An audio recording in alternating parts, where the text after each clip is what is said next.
Hi,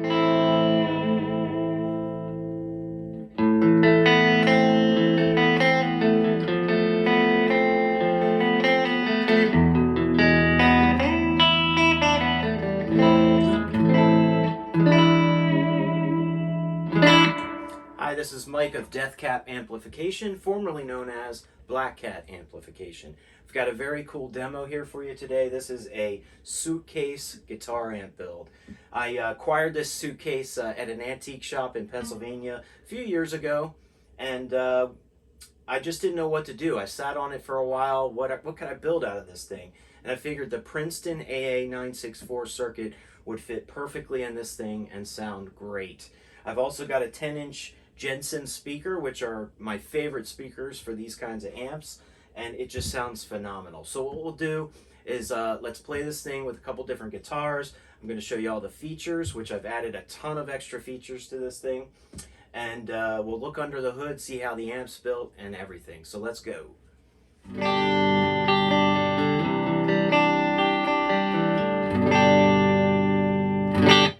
So I have the amp on now, and I've got all the controls just about halfway, and it's just got a beautiful sound.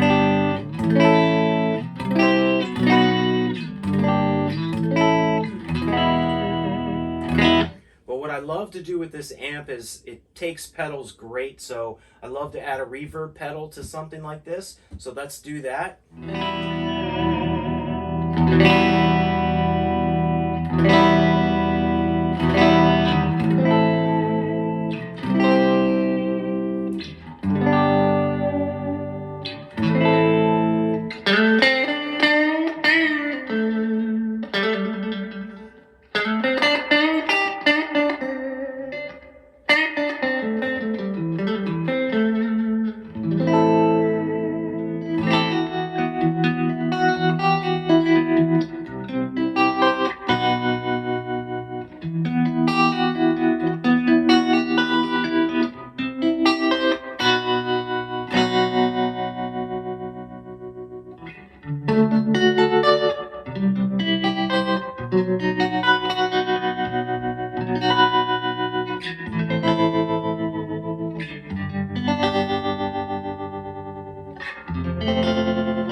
So I have another guitar here, and I'm going to run through the controls on the amp. So instead of having a high and a low input like these old Princetons have, I usually do this with a lot of my builds now. Make it a switchable change between the high and a low. And so you don't have to unplug your guitar cable here and plug it into another input. You can actually just hit the switch for high and low, and it makes it a lot more convenient, especially when you're playing live if you need like a volume cut. So here's with high on and then low. You see how the volume dropped? Back up to high. That's the same thing as plugging in the high input or the low input. It's kind of a nice way to quickly cut it or boost it.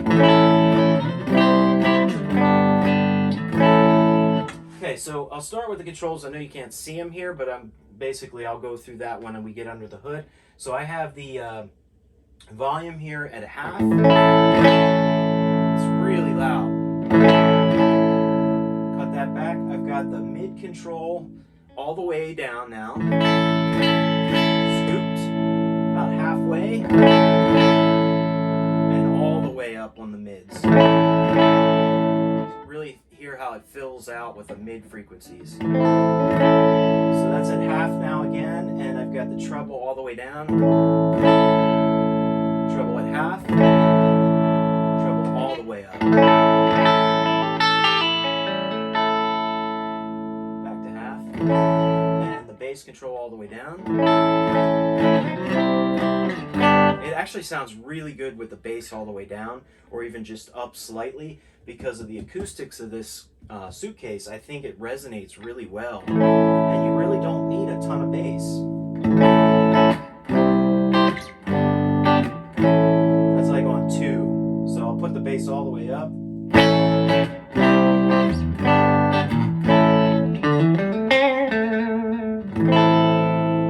Sounds really good. And then we have the the tremolo controls. I'm going to put the tremolo speed all the way down, and we'll put the intensity at about half so we can hear it. Very nice slow. I've actually lowered the speed of this slightly than where Fender has had it set. So you get a really nice resonating slow.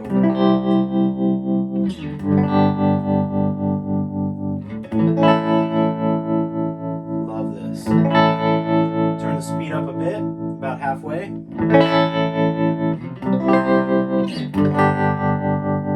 3/4. Even faster.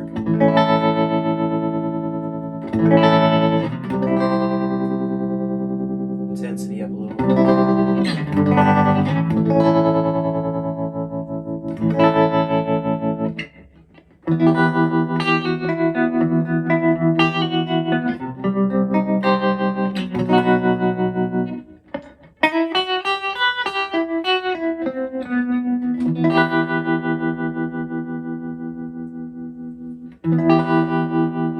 Everything in half now.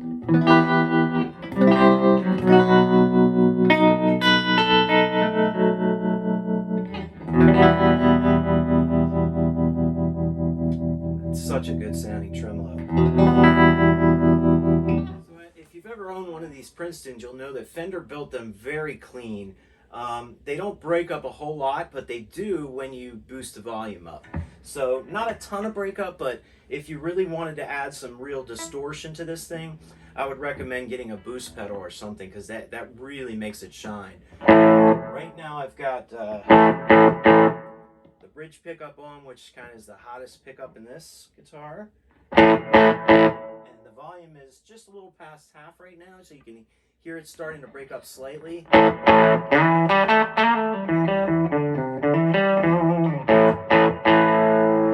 Let's go ahead and boost the mids a little and the highs.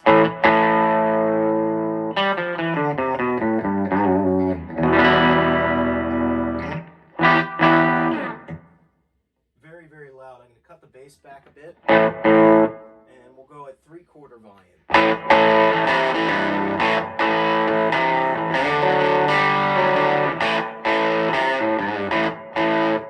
And all the way up.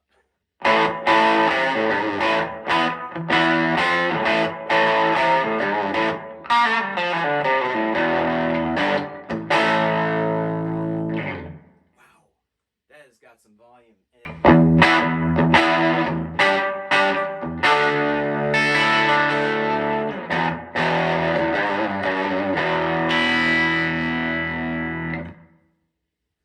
All right, let's take a look under the hood of this thing. This is the Suitcase. You can see sort of about the size of it based on my hand. It's a really nice little medium-sized suitcase. I'm going to turn it around and show you the back. I've got 2 jacks on the back, and I'll explain what these are when I open them up, but basically one is for an external speaker and one is for the foot switch for the tremolo. And you can, that way you don't have to open the case to plug stuff in and out, and I'll show you how I have that wired. Let's take a look inside. So here's the Suitcase. So as I was building this thing and working on it, I noticed that I couldn't keep the lid to stay open once I had the speaker hooked up because of the weight of this. This is an old Jensen Alnico Speaker. And what I did was, in here, I've included a nice little brass kickstand so that you can hook it up like that and leave your lid open, which is really nice. You can actually play the amp this way. It'll give you a much more open sound because you'll get the sound from the behind the speaker as well. So let's take a look at what we got here. We have the 10-inch Jensen speaker. I've also built a frame inside of this to really stabilize the Suitcase and keep it nice and sturdy. It also gave me the ability to be able to screw the chassis to the frame and make it a lot more stable. So here is the amp. Let's get a little closer. Over here we have just this here. So we have the GZ34 rectifier tube with the 6V6 power tubes and the two 12AX7 or 7025 preamp tubes. and of course all your power transformer, output transformer. The controls are on the side, and I'll show you those in a second. Right here, it's just kind of a nice, this baffle that I built on the top here, I just put the schematic for the Princeton, but you could use this space if you had a set list or something you wanted to keep on there to see what you're playing, or notes, or whatever you want. Just an extra nice thing to use that space for. So here's the frames. You could see a little bit better inside of the Suitcase. This really stabilizes things, I think. And this amp isn't going anywhere. I also put a heat shield here for this one tube just because I left some of this cloth material here and I didn't want that to get too hot. You'll notice there's not really any ventilation specific to this, but I haven't noticed any problems with heat. I've had this thing on for several hours, and yeah, it will get a little warm inside, but it's not airtight, so some of that air will leak through. Plus you have some jacks here that air will come through, and a couple other things. So I showed you those jacks on the back, right? The foot switch and the external speaker. So what I did just for convenience is I've mounted these two so that you can plug an external speaker and use the internal and the external together, or you could just use one or the other. You could actually unplug the internal speaker here and leave this over here and just use an external speaker. One or the other. So that's kind of a nice feature. That way you can really plug this into a larger cabinet if you wanted to. This is the hookup here for the reason why I made this as a jack is because that way if you're working on the amp and you have to take this out, you could just unplug these jacks here.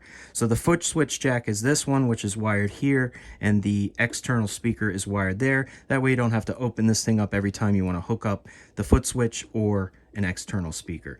There's an impedance switch here which goes to 4, 8, or 16 ohms, and those are labeled on the side here. And of course it's very easy to change the tubes if you need to. And yeah, I think that's pretty much the inside, and I'll show you the what the amp looks like underneath. I've made a really nice custom board for this, and it's built really well. So let's take a look at the side of this. Okay, hopefully you can see all the controls here. I'm trying to get my lighting so that you'll be able to see the labels. Your input here is for your guitar, and the high and the low switch. Again, this is what I explained, which is instead of having a high and a low input like the original Fender Princeton has, you could just switch this, and that way you got a volume cut or a volume boost, depending on what you're playing on, and you don't have to unplug your cable and find the extra, jack to plug it into. You just reach around and switch this. Your main master volume is here. The mid control is here. Again, this is an added feature. The original Princeton does not have a mid control, so they set their mids at 6.8K, and this is a 25K pot. So probably at about 3-ish, 3 to 4 is about where Fender has the mids kind of set statically. You can scoop it even more, or you can boost it way past that and really charge up the mids, which is great for when you're jamming with some distortion on there, some breakup. The treble control, bass control, and of course the speed and intensity of the tremolo. So the foot switch I have for this is the standard 1-button Fender foot switch with a simple 1/4-inch jack. Plug that in to the back here, and you're ready to go to make your tremolo foot switchable. And of course you have your on switch here, but this is a standby and an on switch together, which really saved a lot of room on this build. So when you're warming the amp up, you can put it on standby, let the tubes cook a little bit, and then switch it on when you're ready to start playing. I've also got an IEC port here, which makes it really convenient so you don't have a cord dangling out of this thing. You could just unplug the IEC cable, and you can even get a longer cable. You can get these things up to like 50 foot if you want, 25 feet, something like that. I'll include probably like a 6 or a 10-foot cable, something like that with this. And then the master fuse is built into this IEC. That's a 1 amp fuse. I've got some indications on the inside on what amperage this is, but you just pull out this tray if you need to replace the mains fuse for any reason. So that's your controls on the side. Makes it very convenient. And again, on the back here, you can see I've got a couple of jacks here for the foot switch and one for the external speaker. So I'm going to show you real quick about servicing this. You just unplug these two jacks here, the one for the foot switch and the one for the external speaker, and take out the internal speaker, right? And then there's a couple mounting screws that you have to just take out, which is very simple. So there's one over here. You just unscrew it from the wood. That's one. There's one over here. There's one over here. And then there's one right here.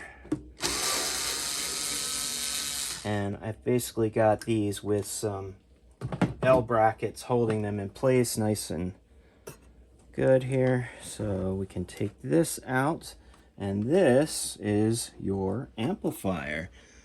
Let's take a look at this. Give me a second.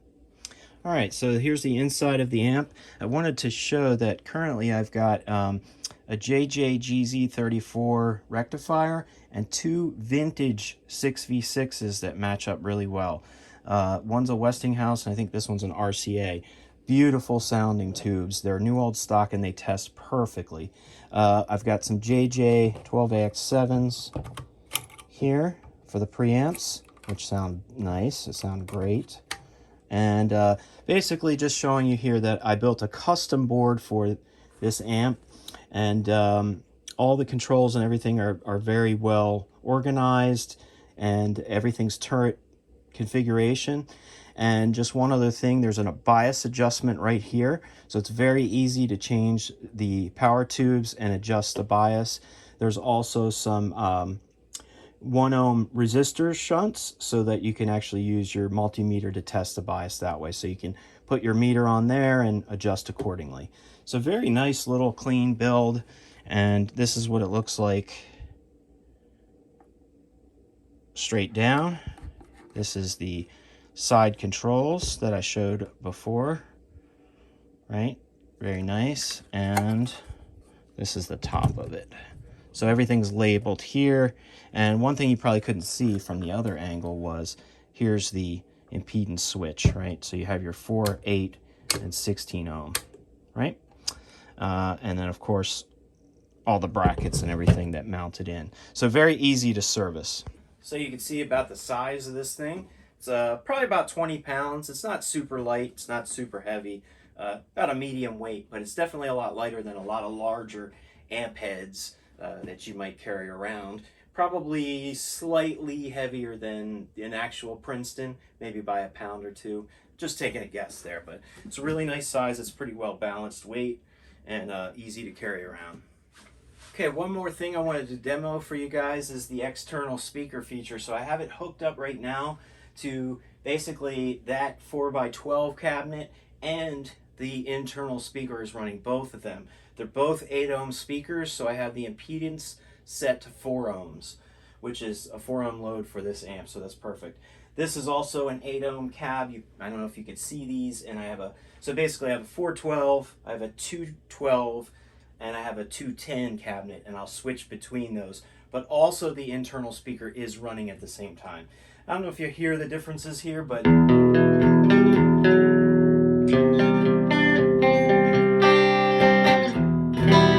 turn it up a bit. So this cabinet's on. Really huge sound now.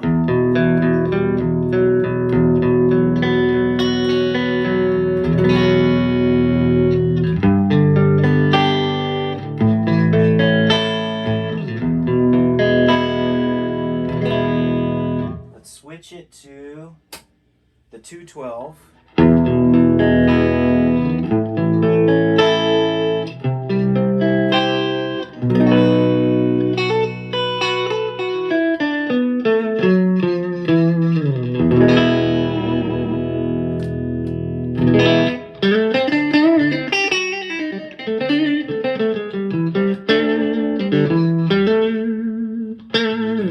Really nice big sound. I'm going to go to the 210s now, which is this one here. I don't know if you can see that in the view. I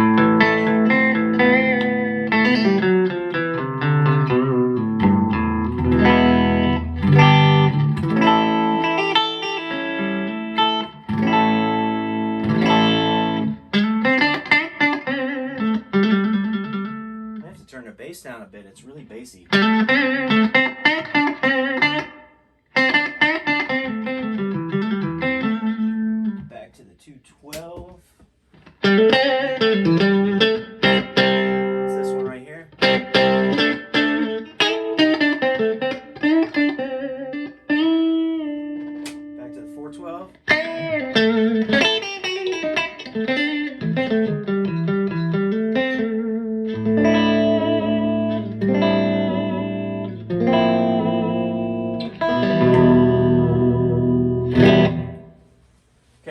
my reverb pedal on. It's a different effect. It's kind of a bigger sort of shimmery sound, which I think just sounds awesome with this.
Here's the amp with the reverb off.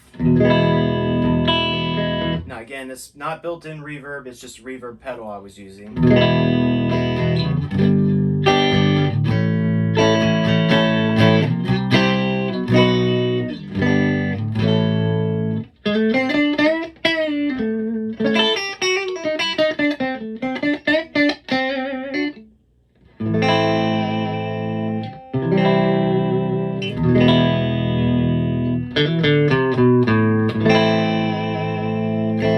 Turn that reverb back on.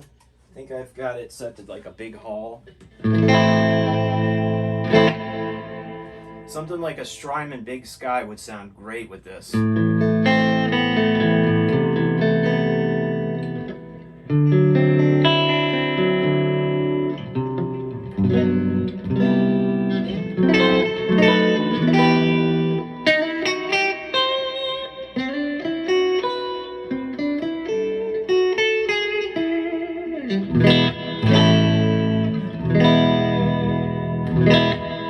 Thanks for checking out this demo. Hopefully it gave you some insights as to what this thing can do.